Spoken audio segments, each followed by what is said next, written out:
आप लोगों की तैयारी जरूरी है। जब आप सुनने के लिए तैयार नहीं तो सुनाने वाला क्या सुनाएगा? जब तक आप अपने कान खुले नहीं रखोगे तो सुनाने वाला क्या करेगा? आपको अपनी आंखें और अपने कान खुले रखने हैं और अपनी प्रेजेंस दिखानी है। खुदाया, मैं तेरी बरकत को लेने के लिए हाजिर हूं। मैं तेरे पाक और पवित्र स्थान में आ गया हूं। मुझे अपनी बरकतों से मुझे आप तो पता नहीं क्या करते हैं, पहले आ जाते हैं, फिर जा उसको बुला, जा उसको बुला, जा उसको। जब आते हैं आप इकट्ठे क्यों नहीं आते एक साथ? खुदा की बातें बुरा नहीं मानना, मुझे अच्छा नहीं लगता। मेरे आने से पहले आप लोग यहाँ होने चाहिए, मुझे भी अच्छा लगेगा, सुनाने वाले को भी अच्छा लगेगा कि मेरी इंतजार हो रही। मैं पहले आता हूँ, आप आगे आके खड़े हो जाते हैं। इसलिए खुदा की हजूरी में समय से आइए तो खुदा आपको बरकतों से भर देगा। हम लोग खुदा के कामों का बयान कर रहे हैं, आश्चर्य कर्मों का बयान कर रहे हैं। तो पाक और पवित्र बाइबल जो है ना हमारे पास, वो खुदा के कामों से, खुदा के अचंभित कामों से, खुदा के आश्चर्य कर्मों से, खुदा के मौजूदों से भरी हुई है। जहां देखो खुदा का एक अजीब इंतजाम। जहां देखो जो पेज खोलोगे आपको कोई ना कोई खुदा की एक नई चीज आपको नजर आ जाए। तो आजकल इन दिनों में मैं आपको खुदा के उन मौजूदों का जिक्र कर रहा हूं जो उसने अपनी जिंदगी में आप लोगों के सामने बयान किए हैं। 3.5 साल की उसकी इस यात्रा में जो उसने मौजूदे किए हैं, जो उसने आश्चर्य क्रम किए हैं, मैं उनका बयान कर रहा हूं। और ये महीना और अगले वाला महीना जो है सारा इसी में जाएगा। अगर आप खुदा के आश्चर्य कर्मों का बयान सुनना चाहते हैं, क्या क्या किया मसीहा ने अपनी जिंदगी में, क्या क्या किया यहाँ पर, तो आपको आना होगा।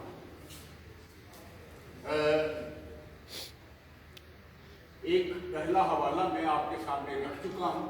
वो पहला मौजूदा काना गलील में खुदा ने किया, वो शादी में शरीक हुआ। वहाँ पर क्या हुआ? वहाँ का हुक्म हुआ कि जो कुछ वो तुमसे कहे ना वही करना। और आज दूसरे मौजूदे पर मैं आपका ध्यान दिलाने जा रहा हूँ कि दूसरा ऐसा कौन सा काम था जो खुदा ने किया है। तो दूसरे मिराकल पर मैं जा रहा हूँ। गॉस्पल के अंदर, नए अहदनामे के अंदर तकरीबन 40 मौजूदे हैं जो यीशु मसीह ने किए, और एक एक करके मैं उनका बयान करूँ। अगर आप सुनना चाहते हैं रोज एक नया आश्चर्यक्रम तो जरूर आइए, टाइम से आइए। 2 तारीख को, 2 मार्च को रोजे शुरू हो जाएंगे, याद रखें। 2 मार्च को बुधवार है और पहला रोजा शुरू हो जाएगा। तब तक हम लोग खुदा के आश्चर्य कर्मों पर ध्यान देते चले जाएं। तो मैं आज दूसरा मौजूदा जो है उसका जिक्र कर रहा हूं। एक राजा है, एक बहुत उसका एक राज्य है। उसमें एक राजा का कर्मचारी है और उसका पुत्र जो है वो बीमार हो गया। ध्यान से सुनिए, दूसरा मौजूदा जो है उसका मैं जिक्र करने जा रहा हूं आपके सामने। पहला मौजूदा काना गलील में हुआ, और आप जानकर के हैरान होंगे कि दूसरा मौजूदा भी काना गलील में हुआ। एक राजा का कर्मचारी है और वो कफरनहूम में रहता है, और उसका पुत्र जो है वो बीमार हो गया है।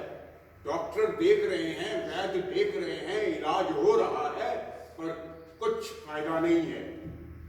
आखिर में जो संसारिक वैद्य जो है वो नजर आता है कि मसीहा अगर होता तो मेरा पुत्र जो है वो ठीक हो जाता।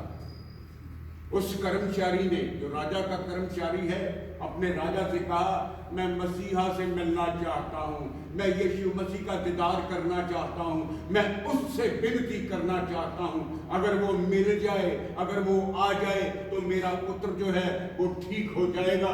ये दूसरे मौजूदे का मैं बयान कर रहा हूँ।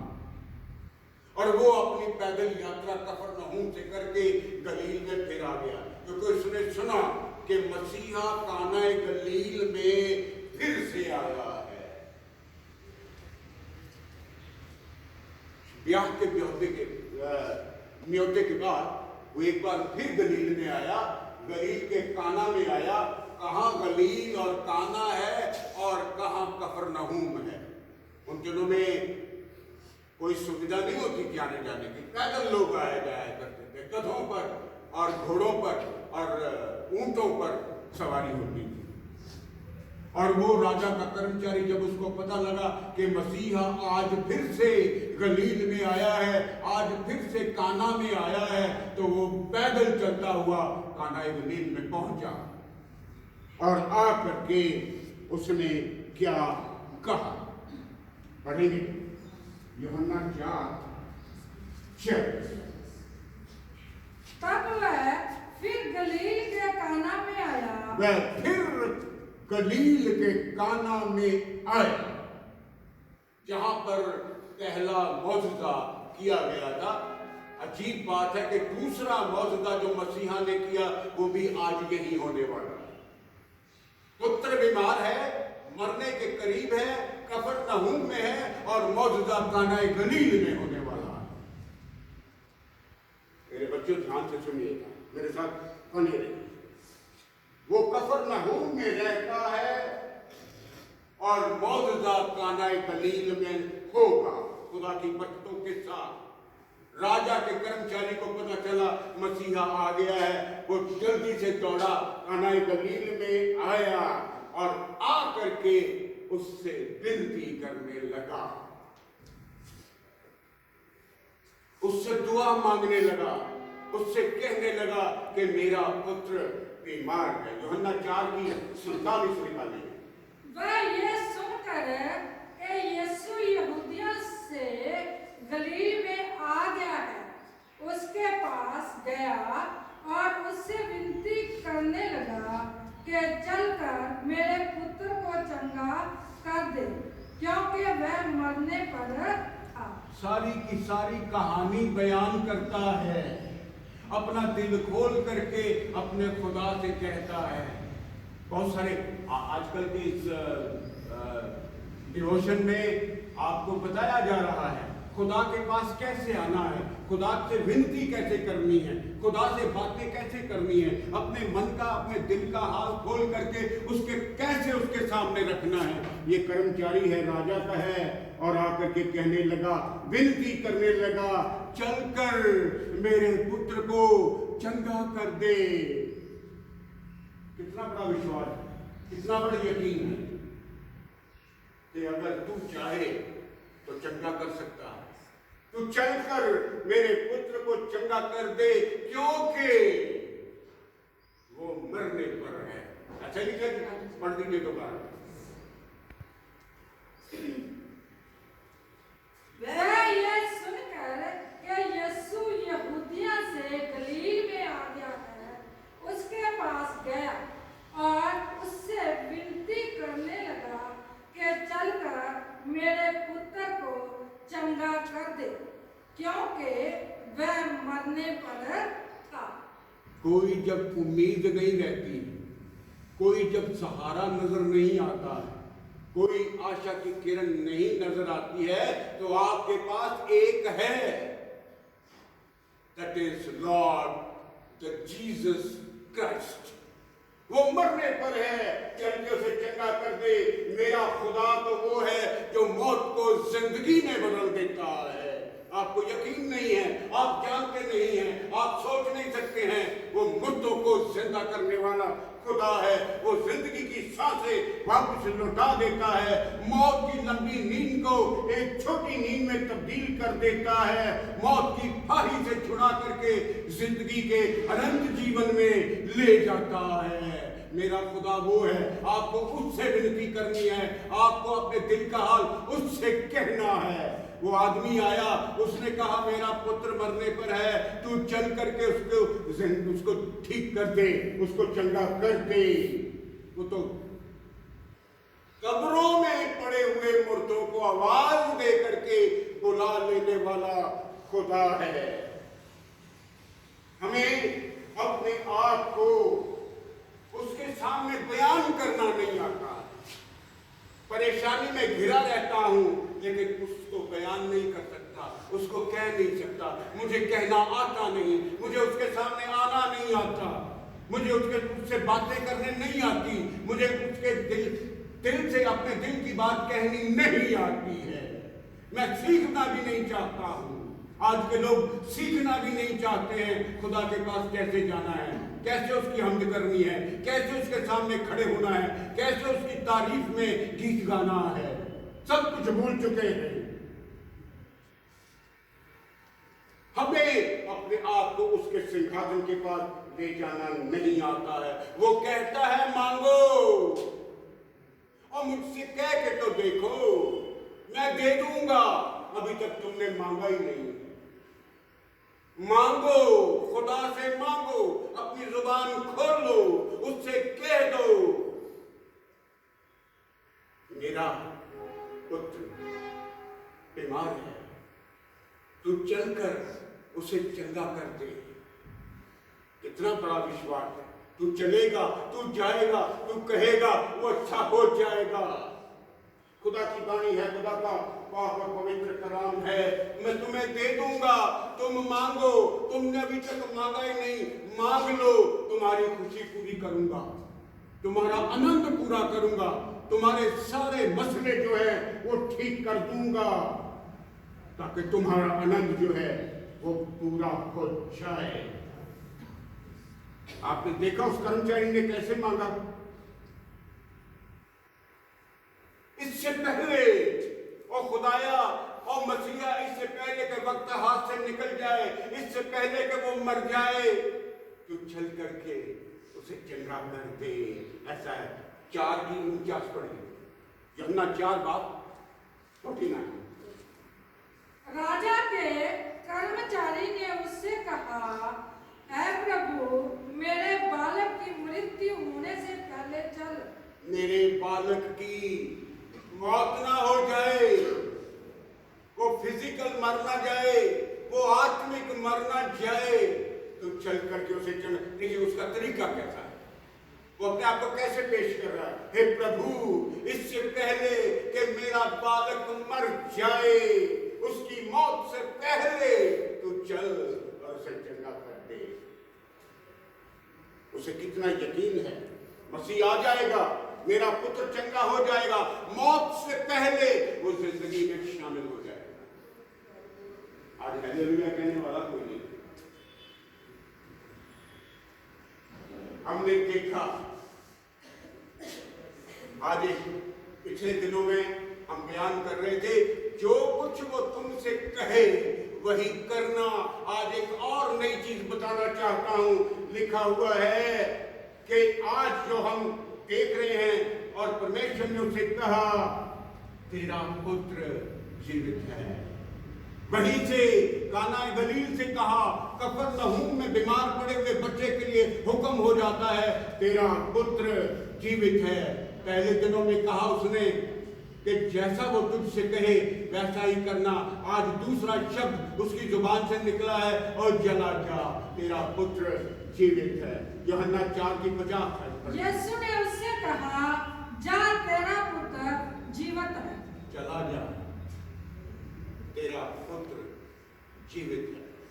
उसके कहने से आसमान उसकी सुन लेता है, उसके कहने से जमीन थरथराती है, समुद्र 2 हिस्सों में तब्दील हो जाते हैं, मौत जिंदगी में बदल जाती है उसके कहने से।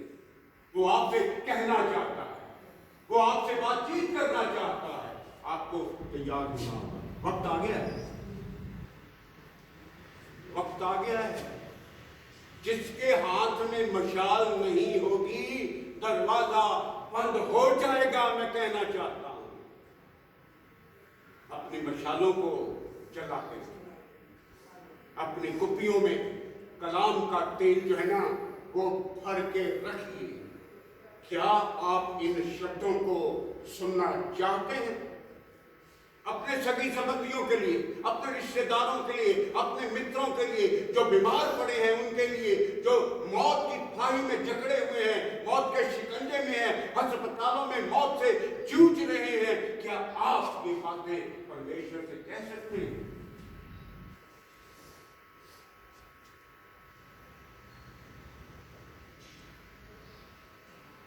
उस मनुष्य ने, उस राजा के कर्मचारी ने अपने पुत्र के लिए कहे गए शब्दों पर विश्वास किया और वापस पैदल फिर से चल दिया। उस मनुष्य ने यीशु की कही हुई बात की प्रतीति की और चला गया।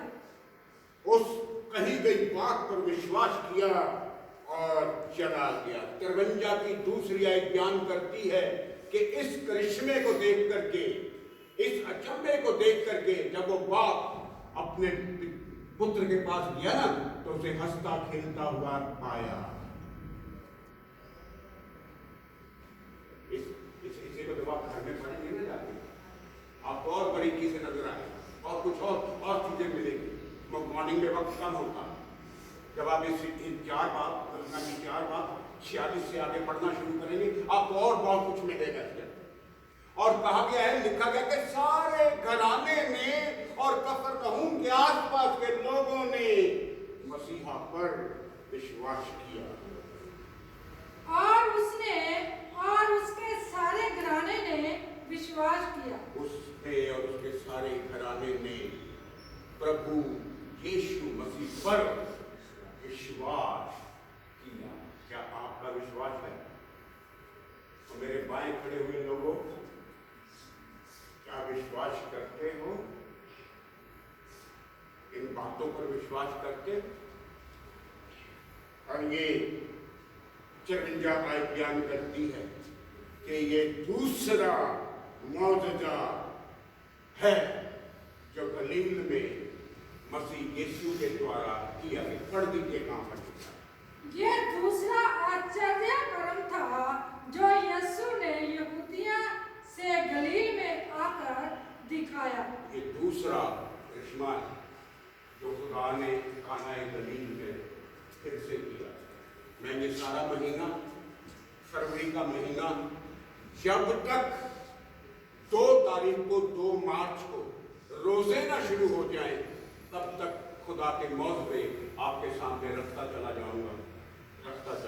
खुदा के फजल से, खुदा की अनुपम कृपा के साथ अगर आप रोज सुनना चाहते हैं, मसीह के कामों को सुनना चाहते हैं, मसीह के आश्चर्य कर्मों पर ध्यान देना चाहते हैं, सुनना चाहते हैं कि उसने कैसे कैसे बड़े बड़े काम आप लोगों के लिए किए, तो जरूर आइए। सुबह 8:30 बजे जरूर पहुंचिए और नए मौजूदे के साथ खुदा आपको बरकत देगा, आपको आशीष देगा। आपने सुना, खुदा आपको बरकत देगा। इन्हीं शब्दों के साथ में आज की डिवोशन को खुदा बाप पूरा देंगे और खुदा बाप के नाम से पूरा कर देता हूँ। आमीन। अपनी आंखें बंद